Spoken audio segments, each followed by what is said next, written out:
Welcome to a little VR test room.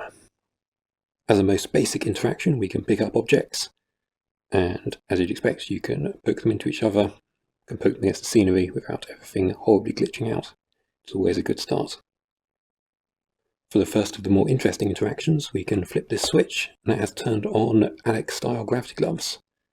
So I can point at an object, it highlights to show that I'm selected it, hold down the grip button, just do a little flick, and the object flies up into your hand.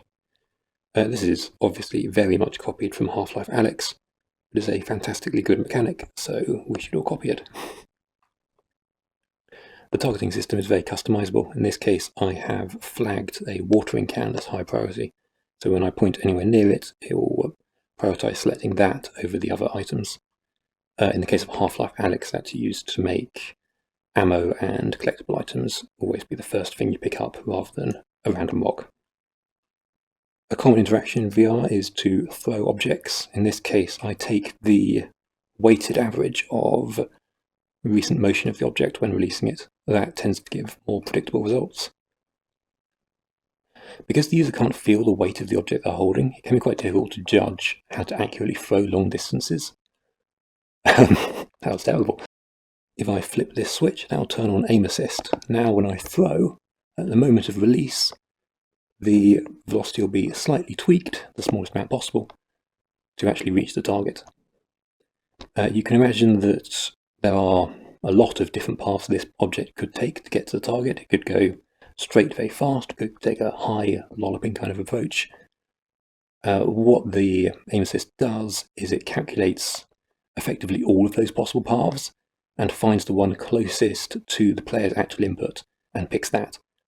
That way it feels as natural as possible. It doesn't feel like your aim is different from where you threw. It is quite a neat effect. There's one switch left in here. This little guy messes around with gravity. So now we're in some kind of low gravity environment. And all of those mechanics work exactly the same. Just everything feels kind of weird because we're in low gravity. But because in all cases they're just solving... Okay, well, I missed far too much. In all cases, it's just solving equations, and we happen to have changed the value of g. So it all still works fine. There's a couple of other things I'll briefly mention about this room. For whatever reason, Unity's universal render pipeline doesn't currently support decals, so I made my own little system to add these details in. These in particular are static meshes, which are generated to fit perfectly around the existing geometry.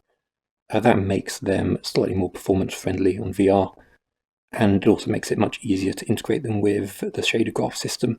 So this one's doing a silly little pattern, just hooked up to a shader graph as you'd expect. You may have already noticed these little switches, as well as being directly interactable. You can also poke them with physics objects and they will move in the way you expect. They have a little kind of spring effect in them, so they move in the way that little switches do move in real life. It's obviously quite a subtle effect, but I really find these small touches can bring a VR scene to life.